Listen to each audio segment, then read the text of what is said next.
Mbak Nanda sama Mbak Eka lagi ngapain itu?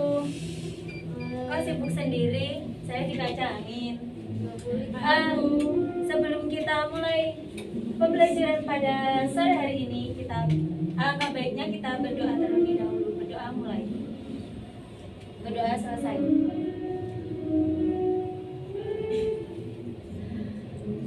Oke, anak-anak, kita bertemu lagi ya pada hari apa ini, hari apa? Hari Jumat. Hari Jumat tanggal 7 ya. Di sini kita akan membahas tentang fungsi inverse. Nah, sebelum kita mulai pembelajaran pada sore hari ini, kita senam jari dulu ya. Ayo semuanya berdiri.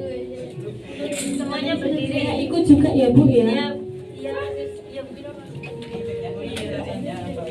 Senam kita kan ini tadi banyak yang nggak fokus loh. Kita senam jarinya begini sama begini. Nanti kita bolak-balik cepet ya. Kalau nggak bisa nanti maju, oke? Iya deh. Ini ya. Cepat. Hitungan 3, 2, 1 mulai. 1, 2, 3, 4, 5, 6. Mas Andi nggak bisa. Ternyata Mas Andi nggak bisa. Ayo nyanyi Bu. Oke, baik anak-anak. Terima kasih ya sudah senam jari. Bingung nggak? Nanti di rumah belajar lagi ya senam jari. Nah, hari ini kita akan membahas tentang fungsi inverse. Apa sih tujuannya dari mempelajari fungsi inverse itu? Yang pertama, kalian dapat memahami definisi fungsi inverse itu apa, menyusun dan menentukan fungsi inverse dari suatu fungsi itu gimana, terus menyelesaikan masalah kontekstual berbagai fungsi inverse.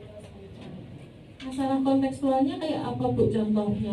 Seperti yang kita di kehidupan sehari-hari, ternyata kita itu di kehidupan sehari-hari secara tidak langsung itu menemukan fungsi inverse.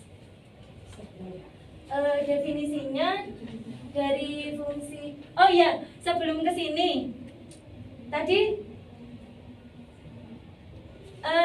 sebelum kita bahas fungsi inverse, kalian tahu nggak fungsi itu apa? Fungsi Yang sudah dipelajarin kemarin. Apa Mbak Aul? Fungsi itu Kegunaan. bukan? Apa Mbak Rinda? Yang kemarin Mbak Rinda? Menyesatkan. Himpunan Bu. Yang punya pasangan. Ya, yang punya pasangan. Ada domain dan nah, definisi inverse sendiri fungsi itu yaitu fungsi yang membalikan fungsi asalnya.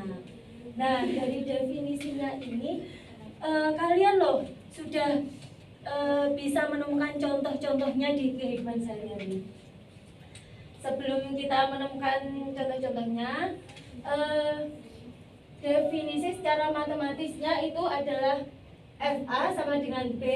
Nah, inverse-nya itu F inverse B sama dengan A. Jadi dibalik-balik ya.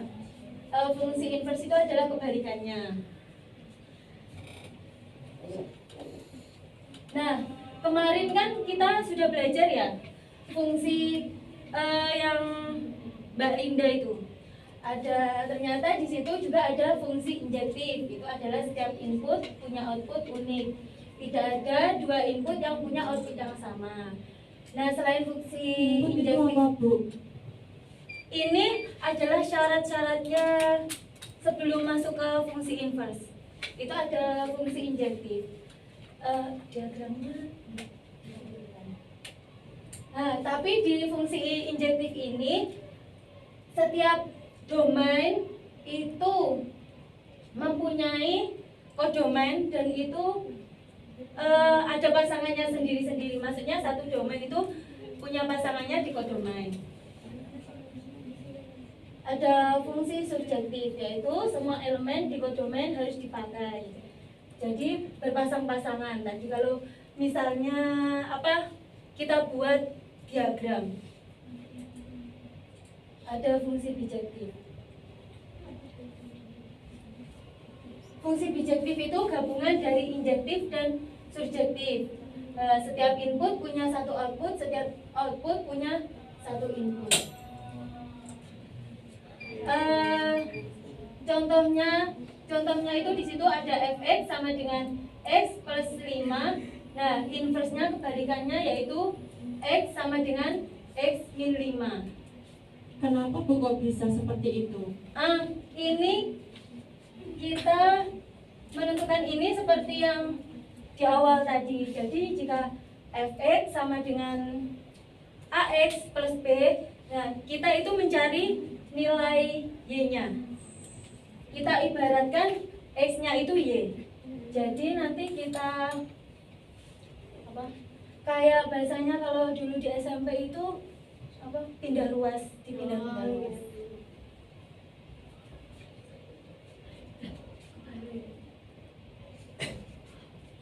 Nah, di sini Ibu mempunyai contoh kontekstual.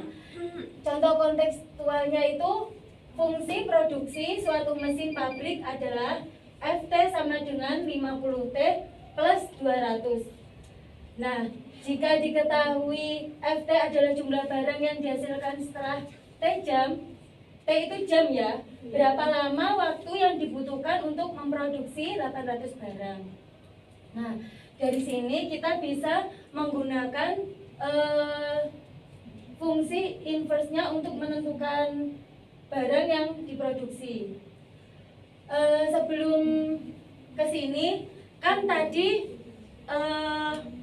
fungsi inverse itu kebalikan ya. Kalau misalnya nih dibawa ke kehidupan sehari-hari, Ibu punya contoh. Kalian tahu nggak kelas di gedung R? Tahu. Nah, itu kan ada liftnya ya. Iya. Nah, kita naik itu fungsinya, terus kita turun itu kebalikannya. Jadi secara tidak langsung kita menemukan contoh fungsi inverse dalam kehidupan sehari-hari. Nah, selain itu, siapa yang punya contoh lagi? Kebalikan. Apa, Mbak Dinda? Berangkat sama pulang. Iya, berangkat sama pulang. Ada lagi? Ada lagi, satu lagi? Mbak Desinta? Like dan dislike. Ya, kalau di sosmed, tahu nggak? Kalau mencintai dan dicintai itu fungsinya berapa? Kalau itu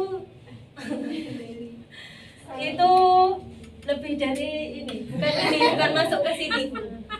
Ada yang tahu nggak? Ada satu lagi. Contohnya? Follow dan unfollow. Iya. Setelah ini kita mengerjakan LKPD ya berkelompok.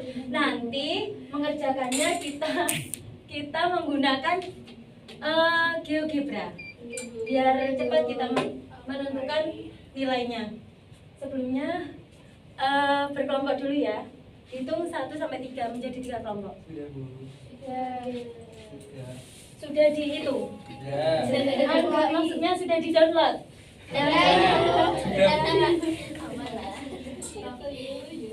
Bu Guru, saya